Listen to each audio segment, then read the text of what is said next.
do today's press conference in the usual format, starting with the broadcast and then moving on to the dailies. And we'll begin with Gail. Hi Thomas. Hi. It's very early in the season, isn't it? But 2 from 2 for both teams. Both teams looking like they'll be challenging for the title. So how big a game in terms of gauging where you are and seeing where your team's at is this for you?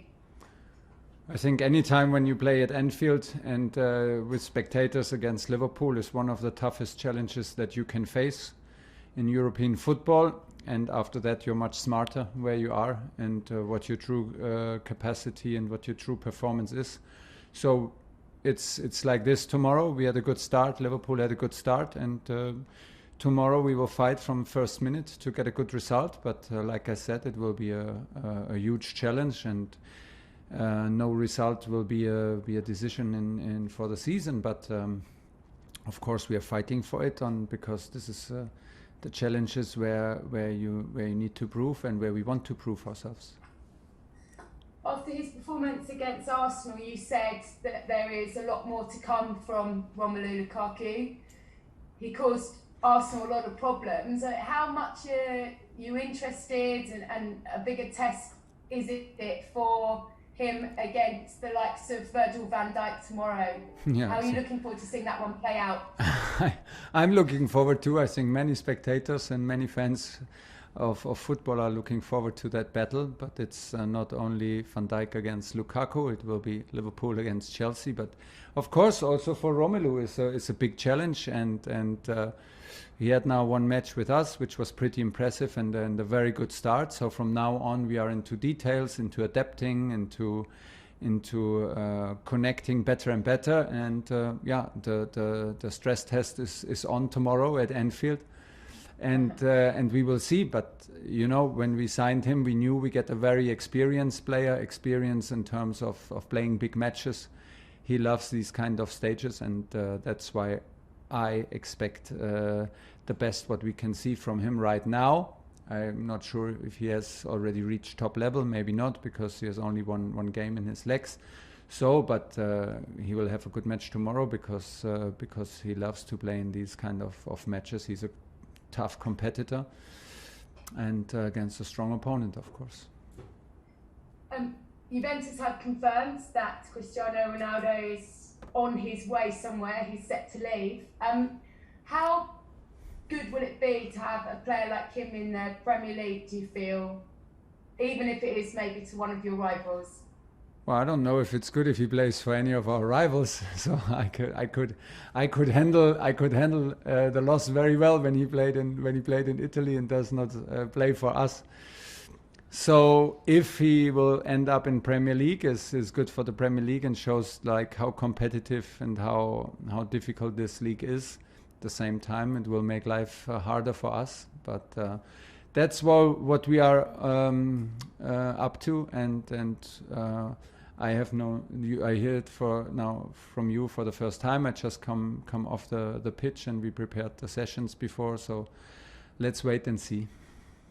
And just finally, it is of course deadline day on Tuesday. You have the main man that you wanted, but do you think, or would you hope that there might be anybody else coming in, and which particular areas are you hoping maybe just to strengthen? Well, hoping is maybe, yeah. We have still some ideas, and we are trying, and not all decisions are taken regarding also to our squad. So there are some negotiations going on, and we are aware of all the situations. Hoping in the meaning that we need something to make the coach happy or to be competitive, absolutely not, because I'm happy with the squad like it is, and I have a lot of confidence that we are absolutely competitive on a high level. But still, all eyes are open, and we are aware of all situations. And you never know in football. But in the moment, we are focused on the game tomorrow, and then there are not many days left to take big decisions. So it's all good so far. Moves, talk sport. Hi Thomas, how are you? Hi, I'm fine. Good to see you. Jurgen Klopp has been saying some very nice things about you today. He said that you're an exceptional manager and coach, and you have his respect. What do you think of Jurgen? Yeah, he has my full respect. He's one of the best managers in the world, and he has proven it in every club where he worked. He has the ability to make huge footprints in any club and make huge impacts and becomes one with the club, like on a very genuine level. That was in Mainz, Dortmund, and in Liverpool the same. So unbelievable achievement, but you need to be careful when he talks too good about you. You need to be careful with Jurgen. He prepares something maybe.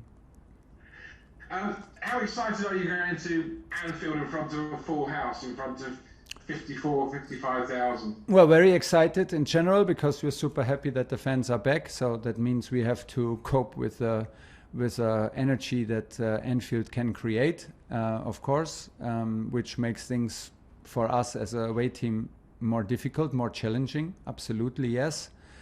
It's not the first time that I play there with spectators, so I experienced it several times, and it's fantastic. It's one of the toughest pitches in Premier League and for sure in Europe. So the challenge is on, and we're excited to be in the middle of it, and we will give our very best because we need it. Well, I have a bit of a light-hearted question for you. I've done some research. And you scare me. You scare me. When you start like this, I'm already scared. As a young boy, apparently you like ABBA. It's very good. And Simply Red. And now apparently you've moved on to sort of Jay-Z. Jurgen Klopp described his team a couple of years ago, his football was heavy metal. So is your football ABBA, Simply Red, Jay-Z, or how would you describe your football team in a musical genre? Imagine if we play like ABBA, how will we win games? How is this going to be? This cannot happen. This cannot happen. So I was very young when I listened to ABBA, and maybe I was more in love with the singer than into the music. You can it's hard to describe with which style we play, but of course we want to play a certain style, and it is a good comparison to draw to an orchestra. But it has to be possible that somebody plays also a solo on his own, and the others can adapt to it. That it's not everything planned. This is maybe the difference, because we rely also to creativity, we rely on to courage, we rely on to intelligence, to feel moments in the game where it's good to break out of the rhythm and to do something unexpected and to do something creative and brave. So, yeah, I think very hard for me now to answer in a particular style of music. John Southall, 5 Live. Hi Thomas. Hi. You won at Anfield in March. Do you think Liverpool are a different proposition this season? We spoke about Virgil van Dijk coming back, other players are back. Do you think they're a different proposition this time around? Yeah, for sure. And I think we should not hide from it. And it's not excuses, it's a reality. Liverpool with Van Dijk is a different Liverpool than without Van Dijk. It's not only his isolated capacity and ability and level of performance. Is also, he makes everybody around himself feel more comfortable and be stronger. So him together with Matip is a huge upgrade to last, when was it, March? And spectators can be a big factor in Anfield. So you will not be able to hear yourself. You will not be able to maybe communicate as easy as it was without spectators. So maybe to escape pressure in tight situations. And at the same time, we feel also very, very confident because we know each other now longer and longer, and we had some good experiences together. And I have the feeling that we are ready for the fight on that level. Jurgen Klopp was critical of some of the rule changes, letting the game flow a bit more. I think he said it took it back 10, 15 years. What's your take been on it after the first couple of matches? I think I didn't get it. I didn't get the question. Jurgen Klopp was critical of some of the rule changes that they implemented this season, particularly letting the game flow, not blowing the referee letting the game flow a bit more. He was critical about it. Yeah. He said it kind of took the game back 10 years, 15 years, and some of the challenges that weren't being penalised should have been penalised, and referees are maybe letting it go too much. I think like all the time when the changes are made, it needs to adapt a little bit. I think it's too early to judge. Like, it's also not so easy, I think, for the referees and for everybody now to understand. And maybe they are now I think maybe we are now in a bit of a transition phase. And when we find a good middle, I liked what the referee said and what the idea is behind it. And now I think we need to give it a little bit more time to adjust, but that we play this game on also in a physical way, and that we accept that there are challenges, but not rude challenges and no dangerous challenge. Nobody wants that, of course, but a certain kind of physicality I could understand, and I like the way the referees whistled the first 2 games. So maybe he had different experiences in his game particularly. So, but I think if we give it a little, I personally think if we give it a little time, it's a good idea behind it.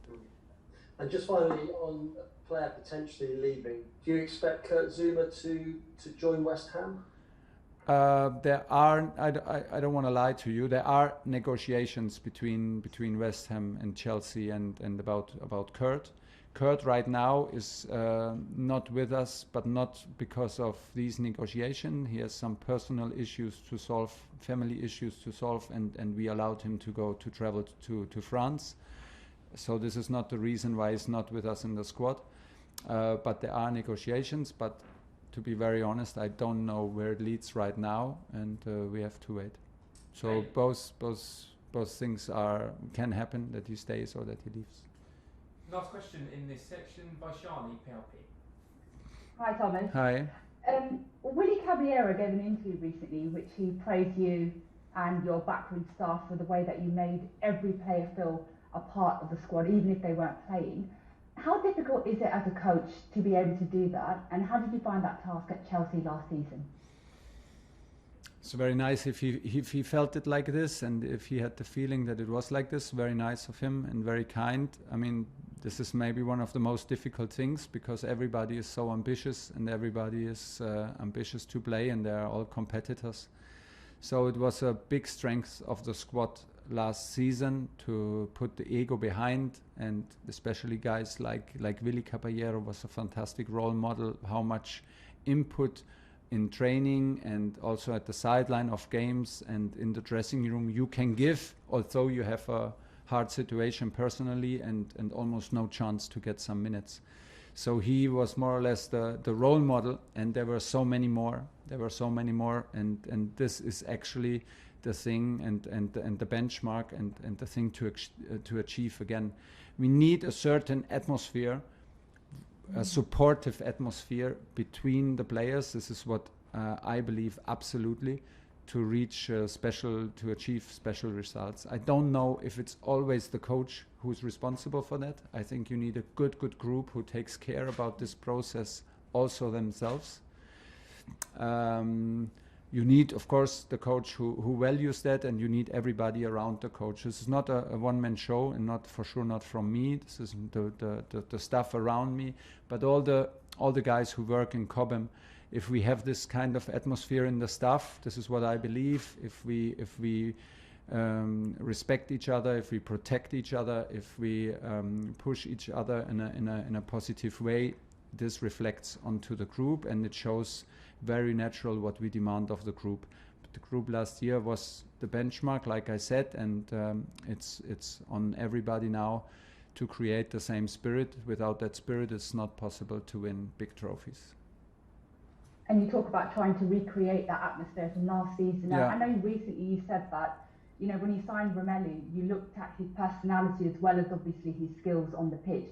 How much do you consider as a coach a player's personality when you're thinking about a transfer? I think it's super important, and gets more and more important to not hire only for skills, but hire for attitude.